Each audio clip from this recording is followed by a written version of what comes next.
기도드립니다. 아멘. 오늘 주신 하나님의 말씀은 마태복음 22장 1절부터 14절까지 말씀입니다. 신약성경 37조 마태복음 22장입니다.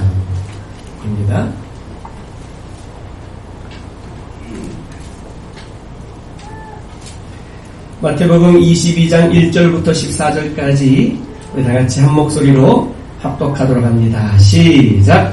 예수께서 다시 비유로 대답하여 이르시되 천국은 마치 자기 아들을 위하여 혼인잔치를 베푼 어떤 임금과 같으니 그 종들을 보내어 그 청한 사람들을 혼인잔치에 오라 하였더니 오기를 싫어하거늘 다시 다른 종들을 보내며 이르되 청한 사람들에게 이르기를 내가 오찬을 준비하되 나의 소와 살진 짐승을 잡고 모든 것을 갖추었으니 혼인잔치에 오소서 하라 하였더니 그들이 돌아보지도 않고 한 사람은 자기 밭으로 한 사람은 자기 사업하러 가고 그 남은 자들은 종들을 잡아 모욕하고 죽이니 임금이 노하여 군대를 보내어 그 살인한 자들을 진멸하고 그 동네를 불사르고 이에 종들에게 이르되 혼인잔치는 준비되었으나 청한 사람들은 합당하지 아니하니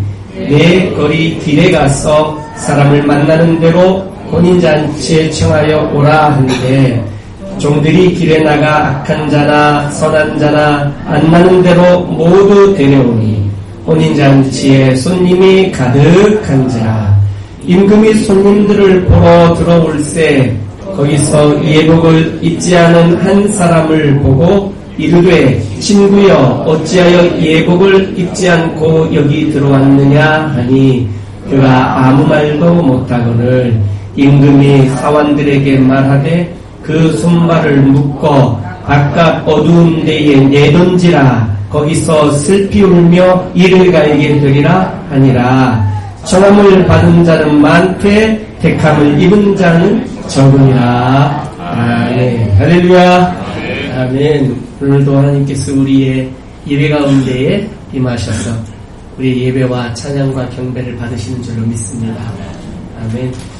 이렇게 은혜 받을 수 있는 좋은 기회, 하나님과 교제하고 교통할 수 있는 이런 은혜의 시간들을 주신 것은 하나님이 우리에게 주신 큰 축복인 줄로 믿습니다. 예배하고 싶어도 예배할 수 없는 환경에 있는 분들이 많이 있습니다. 건강이 연약해서 그러실 수도 있겠지만 여러 나라와 민족들을 보게 되면 마치 요즘 북한과의 화해 분위기들 속에 있기는 하지만 여전히 북한에 있는 우리 지하교회 성도들은 드러내놓고 예배할 수 없고 드러내놓고 찬송할 수 없는 그런 상황들 속에 있는 것을 보게 됩니다. 오늘 우리가 이렇게 예배할 수 있다는 것은 하나님의 큰 은혜인 줄을 믿고 깊은 감사로 주님 앞에 나아가기를 원합니다. 그래서 이 예배를 내가 소홀하게 내가 가볍게 드리지 아니하고 내 전심으로 주님 앞에 예배 드려야 되겠다. 이런 마음들을 가질 수 있기를 다시 한번 주의 이름으로 축복합니다. 아멘. 하나님은 우리에게 때를 주십니다. 굉장히 중요하죠. 지난주에 들었던 말씀처럼 은혜 받을 때를 주십니다. 그래서 그 때를 우리에게 어떤 모습으로 주냐면 그 기회로 주세요. 기회. 때라는 것은 내가 원하지 않아도 밀려오는 이런 느낌이 좀 있습니다만 기회라는 것은 어찌 보면 우연히 올 수도 있고 때로는 어떤 필연적으로 올 수도 있겠지만 그 기회라는 것은 내가 그 기회를 잡아야 되겠다는 어떤 자발적인 우리의 의지를 기대하고 있는 어떤 그런 모습이에요. 기회, 은혜 받을 수 있는 기회. 하나님이 오늘도 우리에게 주신 줄로 믿습니다. 이 은혜 받을 수 있는 기회를 확 붙잡을 수 있길 바랍니다. 자발적으로, 자원해서, 내가 원하여, 내가 은혜 받을 수 있기를 바랍니다. 아무리 목마른 사람이 있다 할지라도 너무너무 큰 갈증 속에 있다 할지라도 그를 우물가까지는 데려갈 수 있지만 거기서 물을 내가 정말 물을 떠서 먹을 수 있는 이것은 나의 의지와 나의 수고와 나의 이 자발적 노력이 우리에게 필요하다는 겁니다. 구원은요, 내 노력으로 받을 수 있는 건 아니에요. 믿으십니까? 구원은 내 노력으로, 내 수고로, 내 헌신으로, 내 희생으로 받을 수 있는 게 아니에요. 구원은 예수 그리스도를 통하여 우리에게 믿음으로 주신 하나님의 선물인 줄로 믿습니다. 그러나 하나님의 은혜는 내 노력이 필요해요. 내 의지가 필요해요. 나의 수고가 필요해요. 하나님의 은혜를 받을 수 있는 것은 내가 가만히만 있어도 내가 받을 수 있는 게 아니에요. 하늘에서 비가 옵니다. 여기저기 비가 내리죠. 온 대지에 비가 적셔집니다. 그렇다고 비를 아무나 다 받나요? 아무나 다 비를 그 비를 맞을 수 있나요?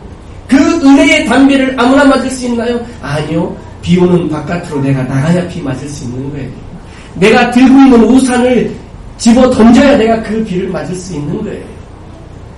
은혜라는 것은 누구에게나 동일하게 모두에게 임하지만 그 내게 임한, 우리 모두에게 임한 그 은혜를 내가 받을 수 있다는 것, 그 은혜를 내가 경험할 수 있다는 것은 나의 수고와 희생과 헌신과 노력이, 나의 자원하고 자발적인 나의 의지가 필요하다는 것입니다. 사랑하는 성도 여러분, 오늘도 은혜 받을 마음의 준비를 가지고 마음을 활짝 열고 하나님 앞에 설 수 있기를 주 이름으로 축복합니다. 아멘. 우리의 삶에 많은 여러 현실들이 내 마음의 문을 열지 못하게 하는 경우가 많아요. 건강이 어려워서, 환경이 어려워서, 때로는 경제적인 어려움 때문에, 또 여러 관계적 힘든 일들 때문에 이런저런 일들이 쉽게 열리지 않는 앞길의 여러 가지 상황들 때문에, 또 닥쳐와 있는 감당해야 될 여러 어떤 무거운 일들 때문에 내 마음이 꼭 닫혀 있거나 내 마음에 어떤 무거운 돌덩어리 하나 탁 얹어 있는 것, 이런 상황이 우리에게 있을 수도 있어요. 그러나 그런 모든 상황들이 우리가 하나님 앞에 나아오는 것을 방해할 수 없음을 믿습니다. 이렇게 주님 앞에 오셨으니 그 모든 것 주님 앞에 다 내려놓고, 모든 염려, 모든 걱정, 모든 근심 주님 앞에 다 내려놓고 이 시간에 마음을 활짝 열고 하나님의 은혜를 말씀을 통해, 그리고 이 예배를 통해 충만하게 받을 수 있기를 주 이름으로 축복합니다. 아멘. 예수님께서 마지막 한 주간을 보내시는 내용이 오늘 마태복음의 내용들입니다. 마태복음 21장에 예수님께서 어린 나귀를 타시고 예루살렘 성에 입성하셨어요. 이제 마지막 한 주간을 보내시는 거예요. 이제는 금요일날 잡히셔서 십자가에 못 박혀 돌아가시는 거예요. 그러니 이 마지막 한 주간을 보내는 이 예수님의 행적, 예수님의 하시는 이 말씀, 이 모든 말씀들은 그동안 주님께서 쭉 하셨던 말씀의 연장선상에 있지만 어찌 보면 이제 예수님의 마지막 유언과도 같은 메시지들을 주고 계신다는 겁니다. 요즘 큐티 말씀은 신명기 말씀을 하고 있죠. 신명기도 그 전체가 모세의 마지막 유언 설교 3편이 모여져 있는 설교집, 3편의 설교집이 바로 신명기예요. 마지막 말을 모세가 하는 것처럼 이제는 예수님이 이 마지막 말을, 지금 마지막 그의 모든 사역들을 지금 펼쳐가고 있는 내용 중에 오늘의 이 말씀을 보게 되는 것들입니다. 예수님의 하셨던 이 사역들을 보게 되면 어린 나귀를 타고 예루살렘 성에 입성하시면서 구약의 선지자들이 예언했던 것처럼 바로 내가 메시아다라는 것을 예수님 직접 드러내 보여주신 거예요. 내가 적법한 다윗의 자손, 그 선지자들이 예언했던 그 다윗의 자손이 바로 나다. 이것을 예수님께서 어린 나귀를 타고 들어가시며 호산나 호산나라는 이 찬양을 들으면서 들어가시는 모습은 바로 내가 메시아다, 내가 그리스도다, 내가 구원자다라는 것을 본인 스스로 드러내 보여주시고 있는 이런 모습을 봅니다. 들어가셔서 제일 먼저 하신 것이 뭐냐면 성전을 청결하게 하는 일이었습니다. 돈 바꾸는 자들, 짐승을 팔면서 거기에서 돈을 벌고 있는 이권에 개입된 자들, 이 이권과 개입된 제사장들, 또 여러 종교 지도자들, 이 모든 것들을 다 돈상을 엎어버리고 짐승들을 채찍으로 쫓아내고 하시면서 성전을 청결하게 하셨어요. 그리고 이렇게 말씀하셨습니다. 성전은 아버지의 집은 바로 기도하는 집이다 라고 그렇게 말씀하신 거예요. 거기 앉아서 예수님께서 말씀을 가르치시는 내용들이 바로 오늘 이 내용입니다. 지난주는 포도원 농부의 비유를 말씀으로 이 성전에서 말씀을 주시고 이 포도원 농부의 비유를 이어서 오늘은 혼인잔치의 비유로 이 성전에서 계속 말씀을 주고 있는 것입니다. 혼인잔치의 비유를 말씀하시며 이렇게 말합니다. 천국이 뭐냐? 하나님의 나라가 뭐냐? 이 비유적으로 말씀하는 거예요. 포도원 농부의 비유. 오늘은 혼인잔치 비유. 이 비유라는 것은 그 비유가 그냥 하나하나 사실적으로 이것은 이거고 저것은 저거고 뭐 A는 뭐 A 다시고 B는 B 다시고 이렇게 자꾸 뭐 이렇게 맞추려고 하는 이런 노력들을 많이 하다가 실수를 좀 많이 하는데 비유는 뭐에 관심을 가져야 되냐면 이 비유가 말하고자 하는 핵심 주제가 뭘까? 여기에 관심을 가지면 되는 거예요. 여기 핵심 주제가 뭘까? 물론 오늘 본문에 있는 이 혼인잔치의 임금은 하나님을 가리키고 뭐 이런 우리가 잘 아는 내용들이 있습니다. 그리고 제일 먼저 초대받은 사람은 유대인들을 이스라엘 사람들을 가리키고 또 그들이 거절하자 오늘 본문에 있는 것처럼 사거리에 나가서 아무나 악한 자나 선한 자나 다 데리고 오는데 이것은 자격이 없었던 이방인들이 초대를 받아오는 어떤 이러한 누군가를 말하는 이게 어떤 그 지목되는 이런 상황들이 있어요. 그러나 그런 상황들에 집중하는 것보다 여기서 우리 주님이 말하고 싶은 내용이 뭘까? 이걸 봐야 돼요. 천국은 자기 아들의 혼인잔치를 벌려놓고 사람들을 초대한 임금과 같다는 거예요. 그러니 천국은 모든 수식어들을 빼고 임금과 같다라는 거예요. 천국은 임금 하나님을 나타내는 건데 그래서 오늘 예수님의 이 비유의 중심은 하나님입니다. 사랑하는 성도 여러분, 우리 인생의 주인도 하나님이 될 수 있기를 주 이름으로 축원합니다. 하나님입니다. 이 하나님이 어떤 하나님이냐? 첫 번째는 잔치를 베푸시는 하나님이다 하는 겁니다. 잔치 좋지 않습니까? 잔치 뭐가 생각납니까? 많은 음식들. 오늘 본문에도 보면 소를 잡았다고 하고 살찐 짐승을 잡았다라고 그러면서 사람들을 초대합니다. 잔치는 참으로 먹을 것 많고 축제고 기쁨이요. 그게 말 그대로 잔치입니다. 하나님께서는 우리에게 이렇게 잔치를 베풀어 주시는 분인 줄로 믿습니다.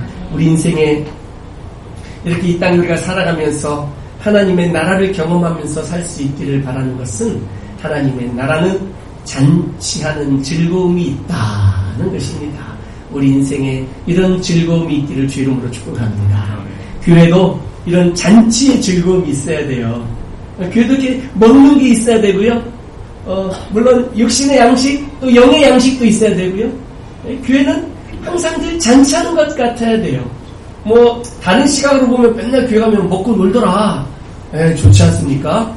그러면서 예배하고 그러면서 기도하고 그러면서 찬송하고 그러면서 우리가 함께 성도의 교제를 나누고 그러면서 복음 전하고 할렐루야. 아멘. 예배 전에 오늘 제가 아까 주방에 갔더니 우리 권사님들 막 오늘 점심 막 준비하시는 걸 봤어요. 막 고기를 막 이렇게 하고 계시더라고요. 권사님 한 번 그러고 권사님 수고하십니다. 냄새가 너무 좋아요. 그랬더니 목사님 오늘 이거 드시면 기절하실 겁니다. 한 거다 그래요. 그래서 제가 오늘 소리가 짧을 것 같아요. 오늘 예배 일찍 끝날게요. 도대체 그냥 입가에 침샘에 침이 고여가지고 오늘 예배를 빨리 좀 끝내야 되겠습니다. 저 성실히 기다리고 있어요. 할렐루야. 제가 우리 피플스 교회를 계속 열심히 다닐 수 있는 여러 이유들이 있지만 그 중에 하나가 점심 식사입니다. 저도 점심 식사가 좋아서 우리 교회 열심히 다니고 있어요. 교회는 잔치의 즐거움이 있어야 돼요.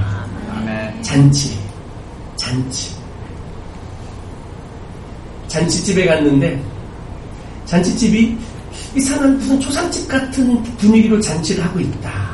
이게 잔치 같을까요? 저는 계속 계속해서 제가 후회하고 있는 일 중에 하나가 있는 게 뭐냐면, 돌아가신 저희 외할머님의 환갑잔치 때 제가 크게 기뻐하지 못하면서 그 잔치에 참여했다라는 어린 시절에, 저 어릴 때에 별것도 아니었어요. 별것도 아니었어요. 저희 외할머님 환갑잔치라는데, 옛날에는 환갑잔치가 큰 잔치였어요. 마을 잔치였어요. 온 동네 마을 잔치였어요. 근데 그때 수박이 탁 잔치상에 나왔는데, 얼마나 수박이 얼마나 맛있게 보이는지, 제가 딱 먹으는데 막 수박 씨가 막 있어요. 그래서 참, 그거 제가 그때 알았어요. 야, 이 수박을 먹으려는데 씨가 너무 많은 거예요. 그래서, 야, 인생은 이렇게 쉽지 않구나, 이걸 알았어요. 그때 그 옆에 계신 우리 외할아버님, 돌아가신 우리 외할아버님이 그러는 거예요. 병주야, 할아버지가 그 수박씨 다 이렇게 발라줄까? 그러는 거예요.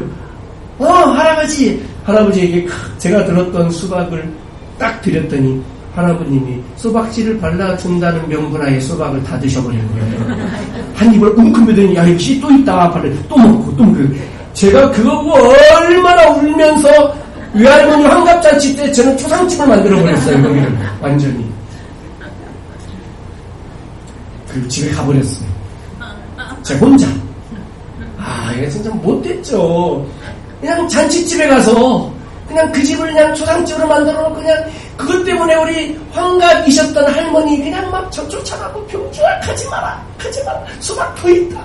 수박이 더 있는 줄 알아요. 고기도 많이 있었어요. 그런데 별것도 아닌 할아버지가 내 수박 한쪽 다 드셨다라는 그게 기분이 상해서, 그것 때문에 그냥 그 잔치집을 박차고 나가서 혼자 할머니 손을 뿌리치고, 환갑이셨는데 뿌리치고 그냥 집에 가버렸어요.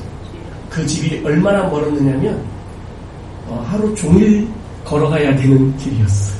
시골에서 제가 살던 시내까지. 못됐죠. 우리가 혹시 이렇게 신앙생활하고 있지는 않습니까? 별것도 아닌 것 가지고 속상하고, 별것도 아닌 것 가지고 망상하고, 별것도 아닌 것 가지고 서로 갈등을 일으키고 다투고 하면서, 잔치집을 배설하신 하나님의 그 은혜 앞에 우리가 이렇게 나와 있으면서도 교회생활이며 신앙생활이며 또는 가정생활이며 직장생활이며 우리가 때로 이렇게 힘들게 마음 상해서 그냥 이렇게 주님이 주신 이 잔치를 누리지 못하고 잔치처럼 그렇게 만들어버린 것은 아닌가. 한번 돌아볼 필요가 있어요. 어제도 신방에서 그런 얘기를 했는데요. 제가 부목사 시절에 정말 가깝게 지내던 우리 송도님 한 분이 소천하셨는데, 그 당시에 청년회장의 아버님이셨어요. 지금은 그 청년회장이 안수 집사님이 되어 있습니다만, 그 청년회장의 아버님 참 고생하시다가 돌아가셨어요. 그래서 모든 청년들이 그 청년회장의 아버님을 다 아버님 하면서 이렇게 다 가까이 지내던 그런 분이 돌아가셨어요. 큰 슬픔에 빠졌죠. 그래서 장례식장에 저도 그 청년들과 함께 장례식장에 갔는데, 그 중에 한 청년이 장례식장에서 육개장 한 그릇을 탁 입에 떠넣는 순간 눈이 번쩍 뜬 거예요. 장례식장 육개장이 너무 맛있었던 거예요. 그러더니 그 자리에 앉아서 다들 우리가 아버지라고 불렀던 그분이 돌아가신 그 장례식장에서 그 육개장을 5번이나 5공기나 시켜서 제 앞에서 먹고 있는 거예요. 제가 그랬죠. 실명을 대도 괜찮아요. 관종아, 너 칠순잔치 왔냐? 다들 제가 그 얘기를 했더니 다들 그 슬픔에 잠겨야 될 그 장례식장에서 같이 웃으면서 그 장례식장의 어떤 무거운 분위기를 조금은 살려내서 그 장례를 은혜롭게 드릴 수 있었던 어떤 단초가 되었던 것을 봐요. 사랑하는 성도 여러분, 우리는 초상집에서도 칠순잔치로 만들 수 있는 우리에게 은혜를 주신 줄로 믿습니다. 우리 인생이 얼마나 힘드니까 초상집 갔을 때도 많잖아요. 하나님의 은혜로 일어설 수 있기를 주의 이름으로 축복합니다. 사랑하는 성도 여러분, 하나님은 어떤 분이냐? 잔치를 베풀어 주시는 분입니다. 우리 인생에 잔치를 주시는 분이에요. 시편 말씀에 의하면 원수의 목전에서도 우리에게 잔치상을 베풀어 주시겠다고 하신 분이 바로 우리 하나님이세요. 우리가 사망의 음침한 골짜기를 다닐 만큼 우리 인생 힘들고 어렵더라도 하나님께서 우리를 지켜주시고 하나님 우리를 건져주시고 우리를 원수의 목전에서 우리에게 상을 베풀어 주시는 분이 우리 하나님이신 줄로 믿습니다. 사랑하는 성도 여러분, 힘을 내십시오. 용기를 내십시오. 다시 일어날 수 있는 하나님의 은혜가 우리에게 충분하게 공급되는 줄로 믿습니다. 잔치의 주인은 우리 하나님이십니다. 하나님이 우리에게 잔치를 베풀어 주셨는데 누구를 위한 잔치였느냐? 바로 그의 아들, 임금의 아들 혼인잔치였던 거예요. 이 혼인잔치가 어떤 잔치입니까? 이 임금의 아들이라고 그랬으니 신랑은 누군지 알겠는데 신부가 성경에 등장하지 않아요. 신부가 누군 것 같아요? 옆나라 공주일 것 같아요? 지금 이런 얘기 나와 있지 않지만 신약의 전체적인 성경의 내용들을 보게 될 때에 바로 신랑은 예수 그리스도이시고 신부는 성도, 교회가 바로 신부인 거예요. 할렐루야. 그러니 누가 신부냐? 초대받아 온 사람들이 신부가 되는 거예요. 놀라운 은혜예요.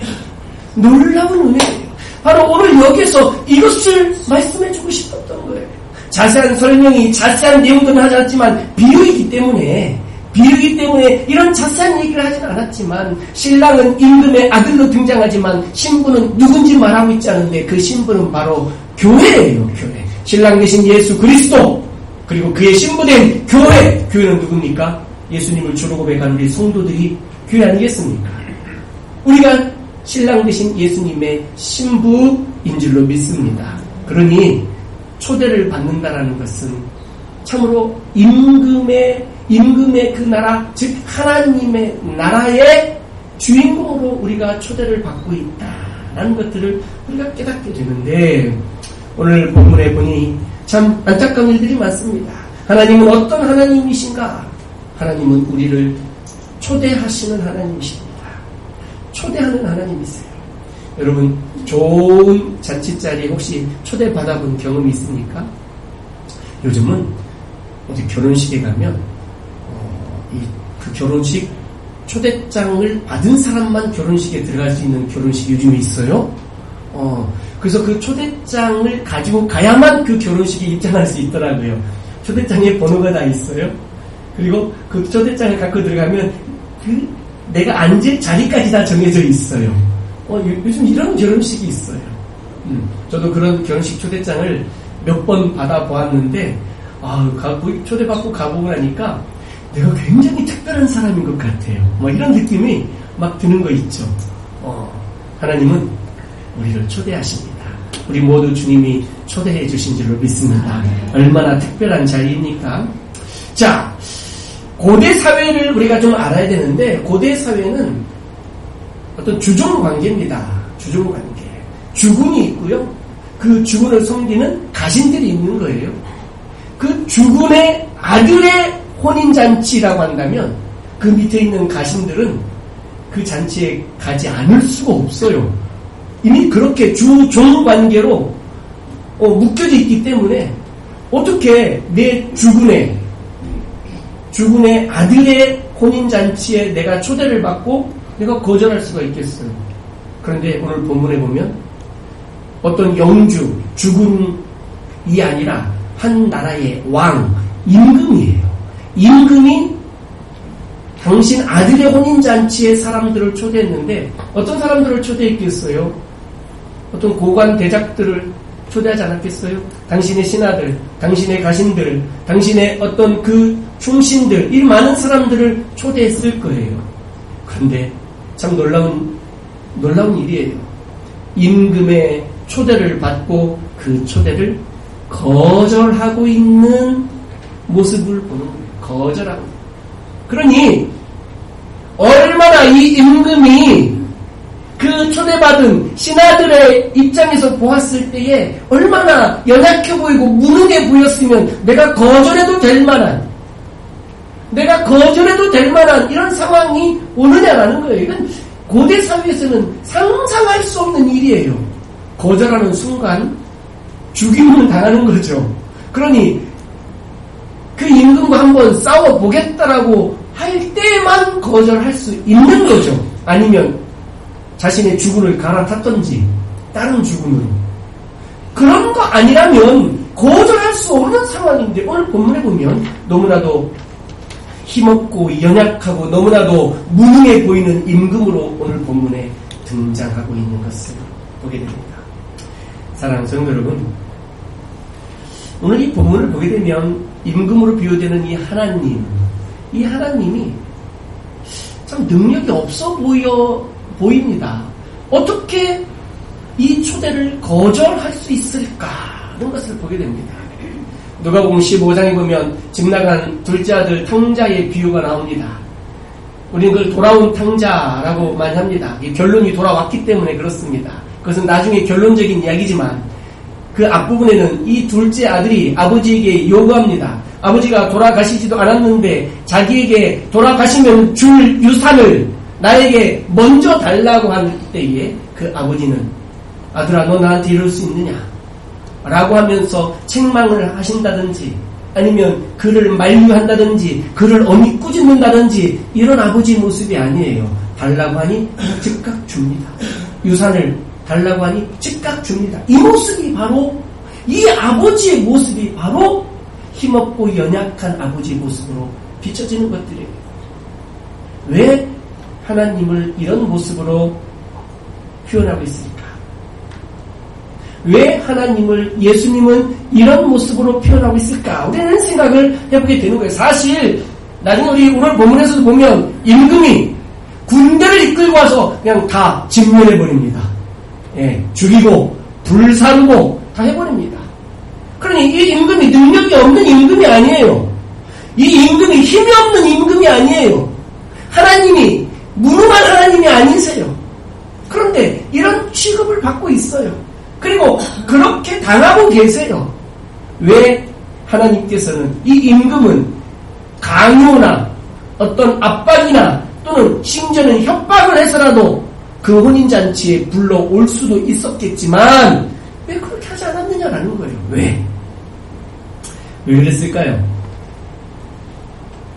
둘째 아들 유산을 달라고 할 때에 아버지가 살아계신데도 그때 그 아들을 왜 엄히 꾸짖으시고 그를 집을 나가지 못하도록 아니 빈손으로라도 내쫓아버릴 수도 있는데 왜 그렇게 하지 아니하시고 유산을 나누어 주고 또 그 아들을 기다리고 계시는 연약한 아버지의 모습으로 성경에 기록하고 있는가 하는 거예요. 왜? 많은 것들을 보게 될 때에 결론은 이렇습니다. 우리 하나님은 우리들의 자발적 선택을 기다리고 계신다. 한번 따라 하십시다. 자발적 선택. 신앙생활은 어떻게 하는 것 같습니까? 여러분 예수님 잘 믿으세요? 신앙생활 잘하고 계십니까? 이 이야기는 오늘 방금 저를 따라 하셨던 이 말씀을 똑같이 5글자 자발적 선택 이걸 잘 하고 계시냐 이걸 여쭤보는 거예요. 하나님 우리를 초대하시는 분입니다. 많은 일이 우리를 초대하십니다. 혼인잔치에도 이렇게 은혜의 자리에도 예배도 우리를 초대하십니다. 구원으로도 믿지 않는 자들에게는 구원으로 초대하십니다. 이미 예수 믿는 우리에게는 구원의 백성인 우리에게는 하나님의 자녀된 우리에게도 많은 일들에 초대하십니다. 하나님의 일에 복음의 사역에 또 우리에게 직분 주시면서 그 직분 감당하는 일들에 봉사하고 수고하고 헌신할 수 있는 일들에 가정을 꾸려주시면서 가정을 세우고 가정을 섬기고 가정을 하나님의 나라로 천국으로 만들어가는 일들에 우리를 초대하십니다. 직장도 주시고 학교도 주시고 공부할 수 있게 해주시고 일할 수 있게 해주시면서 그 일에 그 공부에 하나님 우리를 초대하십니다. 그리고 하나님이 우리에게 기대하시는 건 뭘까요? 마치 우리 하나님은 연약한 하나님처럼 우리 인생에 가만히 서서 기다리십니다. 우리에게 기다리고 계신 것은 바로 자발적 선택을 기다리십니다.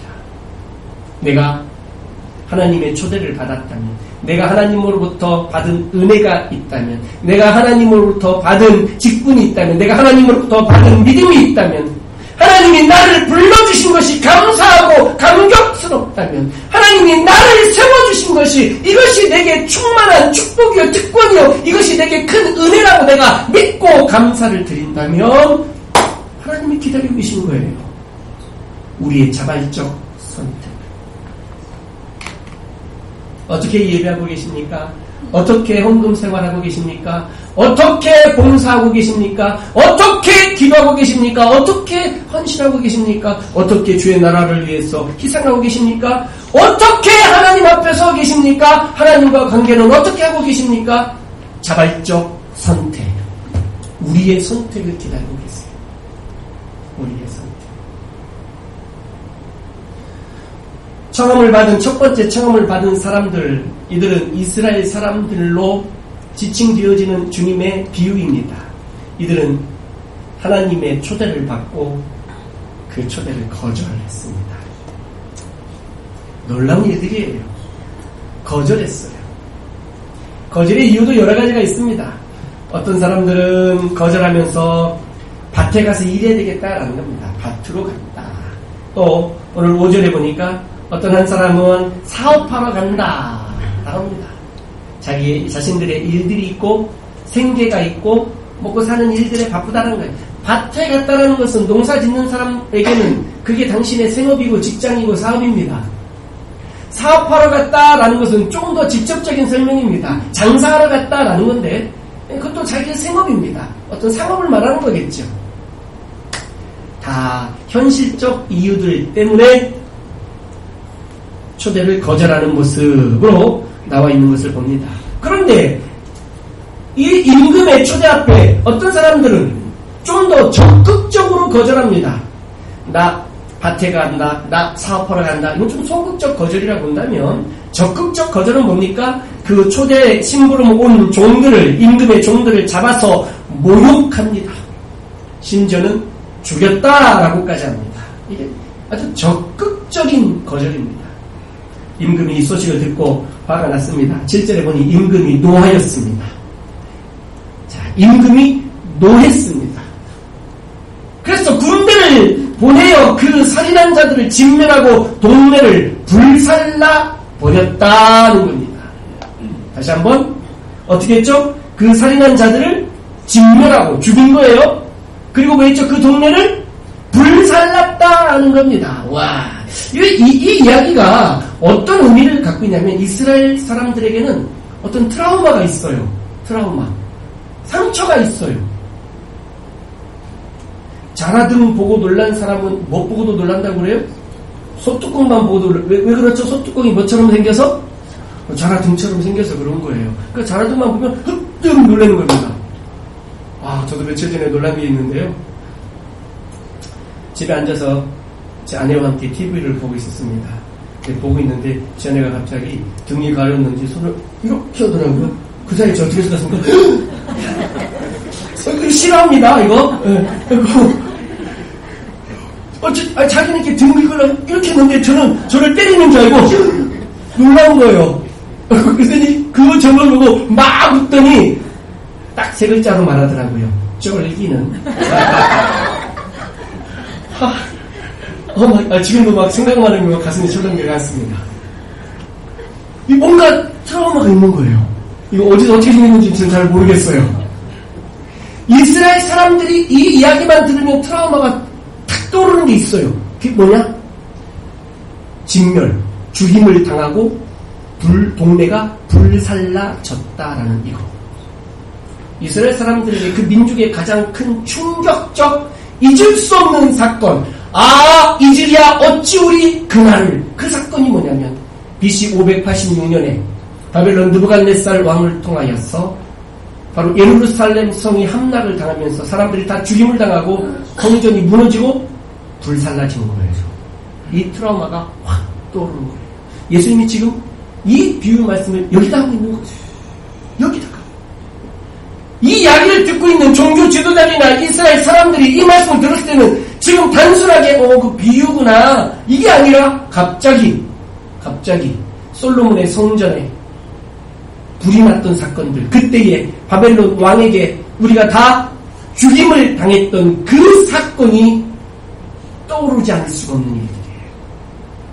청함을 거절했을 때에 이런 놀라운 진멸당함과 불살라짐의 이 심판이 있다라는 것들. 이 마태복음을 지금 기록한 마태복음을 읽고 있는 자들은 이미 시간이 지나면서 또 이 놀라운 주님의 이 말씀이 예언적으로 성취되는 것들을 봐요. AD 70년에 로마 군대에 의해서 실제로 다시 건축된 이 헤롯의 성전이 다시 무너지고 다시 이스라엘 사람들이 죽임을 당하고 다시 이 성전에 불살라지는 심판이 오게 돼요. 그때 유일하게 남은 게 지금 말하는 통곡의 벽이라는, 그때 AD 70년에 남은 바로 그거. 그러니 예수님이 말씀을 하시고 있는 이때에 두 가지 효과가 있는 거예요. 첫 번째는 이들이 과거에 남쪽 유다가 바벨론 왕 느부갓네살에게 무너질 때에 진멸당하고 불살라졌던 이야기, 그리고 장차 있을 로마 군대에 의하여 진멸당하고 다시 성전이 불살라질 것에 대한 이 예언이 함께 들어있는 거예요. 초대에 거절하면 이런 일들이 있을 거라는 거예요. 깜짝 놀란 거죠. 이 이야기를 들을 때에 바벨론 왕에 의해서 그렇게 우리가 나라가 망했던 바로 그 사건, 그거 지금 그때 나라가 망해서 아직까지도 회복되지 않는 거거든요. BC 586년에 바벨론 왕의 그 말발굽에 밟히고 진멸당하고 성전이 불살라졌던, 그리고 예루살렘 그 도시가 불살라졌던 바로 그때 망하고 지금까지 나라가 회복되지 못하고 있는 중에 있거든요. 여러 강대국들은 계속 바뀌었지만, 지배 민족들은 바뀌었지만 지금 이스라엘은 아직도 회복 못하고 있는 바로 이때에 나라가 망했던 그때 이야기를 하고 있는 거예요. 초대할 때 그 초대를 거절하면 이런 일을 할 것이다. 자, 저는 설교를 하면서 우리 성도들에게 겁을 주고 싶진 않아요. 협박도 아니에요. 우리는 주님의 초대를 받고 어떻게 반응하고 있습니까? 이 초대에 어떻게 내가 반응하고 있느냐라는 거예요. 예배에 대한 초대, 헌신에 대한 초대, 직분에 대한 초대, 내게 주신 은혜의 분량에 따른 초대, 내게 주신 믿음의 분량에 따른 초대, 어떻게 그 초대에 응하고 반응하고 계신가? 사랑하는 성도 여러분, 하나님은 우리를 초대하고 계십니다. 순종함으로 반응할 수 있기를 주의 이름으로 축원합니다. 예수님께서는 마태복음 13장에 이미 우리가 보았던 그 네 가지 밭의 비유를 우리에게 주셨습니다. 이 첫 번째 초대를 거절한 이들은 바로 길가에 뿌려진 씨앗들처럼 그들의 마음은 길가와 같은 자들이에요. 길가와 같은 자들. 어떻게 해도 그 씨가 파고 들어갈 수 있는, 뿌리를 내릴 수 있는 조건이 하나도 없어요. 거절해버리는 거죠. 거절해버리는 거예요. 임금이 이렇게 다 진멸하고 마을을, 동네를 불살라버리고 이제는 종들에게 다시 이야기합니다. 내거리, 사거리에 가서, 사거리라고 한다면 사람들이 많이 다니는 곳일 거예요. 아마 일반적 사거리라기보다 아마 시장통 사거리였을 가능성이 큽니다. 사람이 많은 곳에 가서 그냥 아무나 데려오라고 합니다. 아무나. 오늘 본문에 보니까 악한 자도 데려오고 선한 자도 데려오고 그냥 다 데려온 거예요. 만나는 대로 임금이 당신의 아들의 혼인잔치를 지금 하고 있다. 가자. 첫 번째 이 사람들은 자격이 없어서 처음에 초대받지 못했던 자들이에요. 그러나 처음에 초대받던 자들이 다 거절하니 그들을 진멸하고 불살라버리고 이제는 자격이 없었던 자들을 초대하는 거예요. 이제 이방인들을 초대한 거죠. 이 초대에 우리가 받게 된 거예요. 우리가. 그래서 그 초대에 너무 기뻐서 한번 생각해 보십시오. 임금님이 당신의 아들 혼인잔치에 자격도 없고 아무것도, 정말 신분도 지위도 낮고 가난하고 병든 나를 초대하셨다. 야, 이거 얼마나 영광스러운 일일까요? 상상 한번 해보십시오. 얼마나 영광스러운 일일까요? 기뻤을 겁니다. 정말 드디어 왕궁에 한번 들어가 보는구나. 여러분 혹시 청와대 한번 들어가 봤습니까? 전 청와대 한 번도 못 들어가 봤어요. 저 궁금해요. 어떻게 생겼을까? 여기에 초대받아서 대통령과 함께 점심 먹는 거 한번 해보셨어요? 궁금해요. 한번 해보고 싶어요. 근데 고대 사회에 임금이 왕궁에 초대한 거예요. 그것도 아들 혼인잔치에. 와, 그 혼인잔치에 초대를 받고 많은 사람들이 갔어요. 오늘 본문에 보니까 가득 찼다는 거예요. 이야, 드디어 이제 잔치가 잔치 같아 보이는 거예요. 잔치가 잔치 같아 보였어요. 임금이 이제는 좀 마음이 풀린 마음으로 와서 온 사람들 한 사람 손님들 왔으니 인사하러 나오신 거죠. 나와서 보니 어떤 한 사람을 만났는데 오늘 본문에 보니까 그 사람이 오늘 11절에 보니까 예복을 입지 않고 왔다라는 거예요. 예복. 결혼식에 참석할 때의 예복 있습니까? 왕의 아들 혼인잔치에 참석할 때 예복, 그 예복이 뭐냐라는 거예요. 예복을 입지 않고 이 사람에게 말합니다. 12절 보니 이르되 친구여 어찌하여 예복을 입지 않고 여기 들어왔느냐 하니 그가 아무 말도 못하거늘. 예복을 한 사람이 입지 않고 들어온 거예요. 그러니 오늘 본문에 보면 이 초대를 받고 온 이 사람은 그냥 시내 장 보러 갔다가 그냥 왕의 아들이 혼인잔치 가자니까 우르르 초대받고 끌려왔어요. 너무 기뻐서 왔어요. 그냥 얼마나 우와 대박 얼마나 좋아. 왔는데 거기 가서 혼나는 거예요. 예복 입지 않고 왔다고. 그리고 뭐라 하냐면은 손발을 묶어서 바깥 어두운 데에 쫓아버리라는 거예요. 아니 초대할 때는 언제고 예복 안 입고 왔다고 또 손발 묶어서 어두운 데로 쫓아내라고 하는지 정말 무섭습니다. 심판이란 것은 첫 번째 거절한 유대인들을 심판하시지만 그 심판이 유대인에게만 그치는 것이 아니라 나중에 초대를 받고 온 사람들 중에도 예복을 입지 않고 있으면 그도 심판하신다는 거예요. 그도. 오늘 우리들에게 해당되는 말씀이에요. 우리가 예복을 입어야 돼요. 말씀으로 주님 앞에 순종함으로 나아갈 수 있기를 주의 이름으로 축복합니다. 아멘. 합당한 예복을 입어야 된다는 겁니다. 바로 이런 것들을 보았을 때에 참 하나님의 구원, 하나님의 심판, 그리고 또 복음에 대한 어떤 사거리 나가서 악한 자나 선한 자나 다 초대하는 이 복음의 포용성, 또는 예복을 입지 않은 사람을 바깥으로 손발을 묶고 내쫓아내는 복음의 배타성, 이런 것들이 함께 공존하고 있는 거예요. 예복을 입고 안 입고도 무엇과 관계된 거냐면 나의 자발적 선택과 관계되어져 있다는 거예요. 한 사람이 안 입고 왔어요? 그러면 그 왕궁을 가득 채워 초대받고 온 많은 사람, 다른 사람들은 예복을 다 입고 왔다는 얘기예요. 예복을 갈아입을 수 있는 시간도 있었다는 얘기예요. 예복을 입고 올 수 있었으나 그냥 온 거예요. 왕의 아들 혼인잔치 왕궁에 가는데 그냥 쪼리 신고 왔다는 거예요. 민소매 입고 온 거예요. 아무런 예복도 입지 않은 거예요. 아무런 준비가 되지 않은 거예요. 이것도 신약적 의미로 말하면 예수 그리스도로 옷 입는 것이, 그의 보혈의 공로를 힘입어 예수 그리스도로 옷 입는 것이 바로 예복일 것이에요. 그러나 이것은 혼인잔치의 비유를 볼 때에 이 잔치에 와야 될 때 입는 예복이 필요했을 거예요. 우리에게 그 예복이 필요하다 하는 것입니다.